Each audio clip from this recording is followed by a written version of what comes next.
आज आहे चैत्र पौर्णिमा म्हणजे हनुमान जयंती. आज गावाची यात्रा आहे, परंतु कालपासून अवकाळी पाऊस येत आहे. त्यामुळे दरवर्षीपेक्षा यात्रा जरा कमी भरलेली दिसते. नमस्कार मंडळी, आमच्या ब्लॉगमध्ये तुमचं स्वागत आहे. थेंब थेंब पाऊस आणि घुमरवाडीची यात्रा. लहान मुलांच्या चेहऱ्यावर आनंद आणि मोठ्यांच्या मनात श्रद्धा असा सुंदर संगम या यात्रेत पाहायला मिळाला. हनुमान जयंतीच्या मुहूर्तावर जगदंब जोगेश्वरी मातेचे दर्शन घेण्यासाठी अख्खं गाव एकत्र येतं.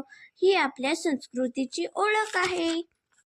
देवीच्या आशीर्वादाबरोबरच मला ज्यांनी 1ली ते 4थी पर्यंत शिकवले ते वाघुले सर आणि वाघुले मॅडमचाही आशीर्वाद मिळाला. सर्व यात्रा फिरून झाल्यावर पप्पांनी त्यांच्या कॉलेजच्या मित्राच्या दुकानातून खाऊ घेऊन दिला. मग रात्री देवीच्या छबिन्याची मिरवणूक उत्साहात पार पडली. भेटूया मग नेक्स्ट ब्लॉगमध्ये. बाय.